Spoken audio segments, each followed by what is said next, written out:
नमस्कार। आकाशवाणी जयपुर अजमेर से प्रस्तुत हैं प्रादेशिक समाचार।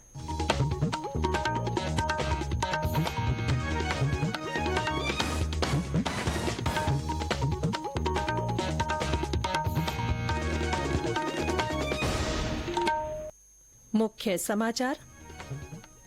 प्रदेश में विभिन्न स्थानों पर हो रही बारिश से जलाशयों में पानी की आवक जारी, कई जगह बांध लबालब। मुख्यमंत्री भजनलाल शर्मा ने कहा, सरकार गरीब, युवा, किसान और महिलाओं के उत्थान के लिए समर्पित। दौसा के राहुवास में धन्यवाद सभा को किया संबोधित। केंद्र सरकार ने पेरिस ओलंपिक पर स्मारक डाक टिकट जारी करने की घोषणा की। और जयपुर ग्रेटर नगर निगम की ओर से आज हरियाली तीज महोत्सव का आयोजन, होंगे कई रंगारंग कार्यक्रम।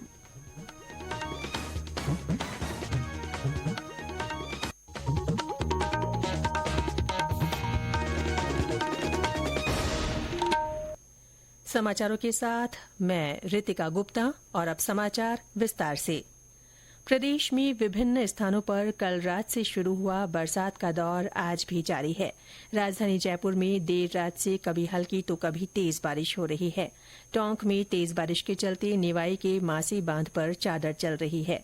सवाई माधोपुर में नदी नाले उफान पर है। जैसलमेर और जालौर में रुक रुक कर पानी बरस रहा है। अजमेर, दौसा, हनुमानगढ़, करौली और पाली में रात से बारिश का सिलसिला जारी है। इससे विभिन्न इलाकों में पानी भर गया है और यातायात तथा जनजीवन प्रभावित हो रहा है। भरतपुर में निचले इलाकों में भरे पानी की पंप लगाकर निकासी की जा रही है। हमारे 12 संवाददाता ने बताया कि बरसात से जलाशयों और बांधों में पानी की अच्छी आवक हो रही है। जिले के कई बांध लबालब होकर छलकने को तैयार हैं।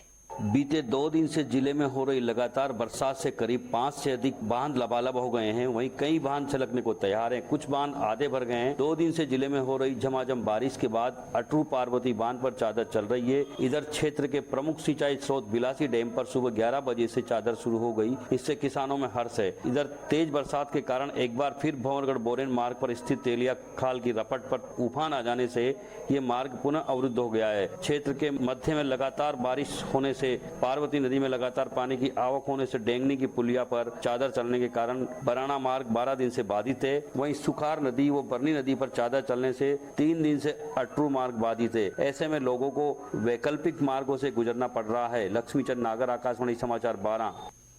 झालावाड़ जिले में कालीसिंध, आहू, पार्वती, छोटी कालीसिंध नदियां पूरे वेग से बह रही हैं। नदियों के आसपास रह रहे लोगों को जिला प्रशासन ने अलर्ट कर दिया है। पिछले 24 घंटे में सबसे ज्यादा 4 इंच बरसात रायपुर क्षेत्र में हुई है। वैसे पूरे जिले में मेघ खूब मेहरबान हो रहे हैं। जिले के सभी तालाब, नदियां, जलाशय, नालों में जल की भरपूर आवक हो रही है। जिले और पड़ोसी राज्य मध्य प्रदेश में हो रही अच्छी बरसात की वजह से जिले की सभी नदियां पूर्ण बहाव पर हैं। कालीसिंध, आहू, परवन, पार्वती, उजाड़, छापी, छोटी कालीसिंध और अन्य सभी नदियां पूर्ण बहाव में बह रही हैं। जिले के प्रमुख बांध कालीसिंध और छापी राजगढ़ के गेट खोलकर पानी की निकासी की जा रही है। कल देर शाम पिड़ावा के कड़ोदिया में जल भराव होने से गांव टापू बन गया। लगातार बरसात होने से नदियों के किनारे बसे गांवों को अलर्ट कर दिया गया है। जिले के निचले इलाकों में पानी भर जाने से कई इलाकों में जलमग्न की स्थिति है और कई मार्ग अवरुद्ध हैं। जिला प्रशासन सतर्क मोड पर है। अरुण कुमार शौरी, आकाशवाणी समाचार, झालावाड़। मुख्यमंत्री भजनलाल शर्मा ने कहा है कि राज्य सरकार गरीब, युवा, किसान और महिलाओं के उत्थान के लिए समर्पित है।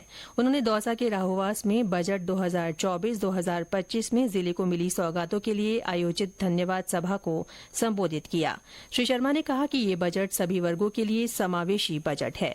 उन्होंने कहा कि सरकार ने इस बजट में जन आकांक्षाओं को पूरा करने के साथ ही विकसित राजस्थान के संकल्प को साबित करने की दिशा का निर्धारण किया है। मुख्यमंत्री ने कहा कि ईआरसीपी परियोजना दौसा सहित पूर्वी राजस्थान के लिए वरदान साबित होगी, जिससे क्षेत्र में भरपूर पानी मिलेगा और कृषि उत्पादन बढ़ने के साथ उद्योगों का भी विकास होगा। इस अवसर पर मुख्यमंत्री ने लालसोट में सड़क निर्माण कार्यों की मांग को पूरा करने का आश्वासन दिया। कार्यक्रम में उद्योग और वाणिज्य मंत्री कर्नल राज्यवर्धन सिंह राठौड़ ने कहा कि युवाओं को बेहतर प्रशिक्षण और प्रतिभा प्रदर्शन के अवसर देने के लिए लालसोट में खेल स्टेडियम बनाया जाएगा। राज्य विधानसभा में आज प्रधानमंत्री किसान सम्मान निधि योजना में अपात्र आवेदनों पर हस्तांतरित की गई राशि के संबंध में शाहपुरा थाने में दर्ज एफआईआर पर ठोस कार्रवाई नहीं करने के संबंध में ध्यानाकर्षण प्रस्ताव लाया जाएगा। आहोर विधानसभा क्षेत्र की भादरा-जून तहसील में बागली सिंचाई परियोजना के नवीनीकरण कार्य में संवेदक द्वारा की गई अनियमितता पर संवेदक के खिलाफ कार्रवाई नहीं होने के संबंध में और जयपुर शहर की विभिन्न सरकारी भूमियों पर अवैध अतिक्रमण के संबंध में ध्यानाकर्षण किया जाएगा। उद्योग और वाणिज्य मंत्री colonel Rajyavardhan Rathore Rajasthan industrial corridors development corporation limited Jaipur का पहला वार्षिक प्रतिवेदन वर्ष 2022-23 सदन के पटल पर रखेंगे। साथ ही विधानसभा में आज विभिन्न याचिकाओं का उपस्थापन भी किया जाएगा। ये समाचार आकाशवाणी जयपुर अजमेर से प्रसारित किए जा रहे हैं। केंद्रीय वन, पर्यावरण और जलवायु परिवर्तन मंत्री भूपेंद्र यादव ने कहा है कि इस वर्ष का बजट विकसित भारत के सपने की आधारशिला बनेगा। श्री यादव कल खैरथल तिजारा के भिवाड़ी में औद्योगिक संघों की ओर से आयोजित बजट संवाद कार्यक्रम को संबोधित कर रहे थे। उन्होंने कहा कि केंद्र सरकार कौशल और रोजगार के बीच की दूरी को कम करने वाला बजट लेकर आई है। केंद्रीय मंत्री ने कहा कि सरकार की विभिन्न योजनाएं युवा उद्यमियों के सपनों को पूरा करेंगी। उन्होंने कहा कि लोगों की समस्याओं के निवारण के लिए भिवाड़ी में सांसद सेवा केंद्र खोला जाएगा।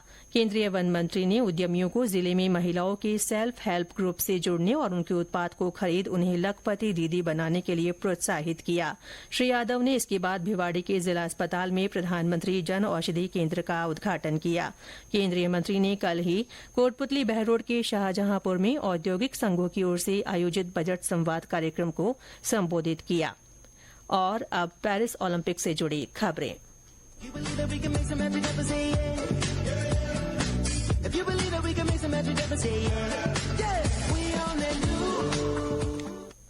केंद्र सरकार ने पेरिस ओलंपिक पर स्मारक डाक टिकट जारी करने की घोषणा की है। एक सोशल मीडिया पोस्ट में डाक विभाग ने कहा कि स्मारक डाक टिकटों का सेट आज दोपहर में जारी किया जाएगा। केंद्रीय संचार मंत्री ज्योतिरादित्य सिंधिया और युवा कार्य एवं खेल मंत्री डॉ मनसुख मांडविया इस अवसर पर मौजूद रहेंगे। संचार मंत्रालय ने बताया कि ओलंपिक पर स्मारक डाक टिकट जारी करना खेल और खिलाड़ियों के प्रति भारत के उत्साह और समर्थन का प्रतीक है। पेरिस ओलंपिक में बैडमिंटन सिंगल्स में आज कांस्य पदक के लिए लक्ष्य सेन का मुकाबला मलेशिया के जी जिया ली से होगा। कल सेमीफाइनल में लक्ष्य सेन को डेनमार्क के विक्टर एक्सेल्सन से हार का सामना करना पड़ा। वे ओलंपिक सेमीफाइनल में पहुंचने वाले पहले भारतीय पुरुष बैडमिंटन खिलाड़ी हैं। भारत की महेश्वरी चौहान और अनंतजीत सिंह नरूका आज स्केट शूटिंग मिक्स्ड टीम स्पर्धा में भाग लेंगे। महिला टेबल टेनिस में श्रीजा अकुला, मणिका बत्रा और अर्चना कामत की टीम आज क्वार्टर फाइनल में जगह पक्की करने के लिए रोमानिया का सामना करेंगी। एथलेटिक्स में महिलाओं की 400 मीटर दौड़ के राउंड 1 में किरण पाहल और 3000 मीटर स्टीपल चेज फाइनल में अविनाश साबले की भागीदारी होगी।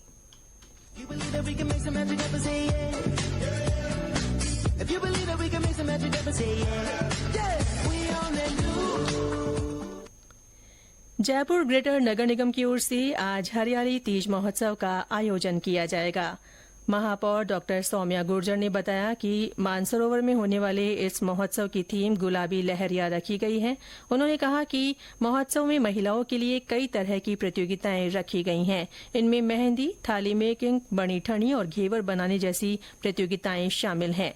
इस अवसर पर सबसे बड़ा घेवर बनाकर वर्ल्ड रिकॉर्ड भी बनाया जाएगा। डॉ गुर्जर ने बताया कि तीज का झूला, घेवर, तीज की सवारी और पूजन तथा तीज के महत्व के बारे में बताया जाएगा। साथ ही स्वयं सहायता समूह की महिलाओं की ओर से हस्त निर्मित उत्पादों की स्टॉल्स भी लगाई जाएंगी। और अंत में मुख्य समाचार एक बार फिर। प्रदेश में विभिन्न स्थानों पर हो रही बारिश से जलाशयों में पानी की आवक जारी है। कई जगह बांध लबालब हो गए हैं। मुख्यमंत्री भजनलाल शर्मा ने कहा है कि सरकार गरीब, युवा, किसान और महिलाओं के उत्थान के लिए समर्पित है। श्री शर्मा ने दौसा के राहुवास में धन्यवाद सभा को संबोधित किया। केंद्र सरकार ने पेरिस ओलंपिक पर स्मारक डाक टिकट जारी करने की घोषणा की है। और जयपुर ग्रेटर नगर निगम की ओर से आज हरियाली तीज महोत्सव का आयोजन किया जाएगा। इसके साथ ही प्रादेशिक समाचार बुलेटिन समाप्त हुआ। नमस्कार।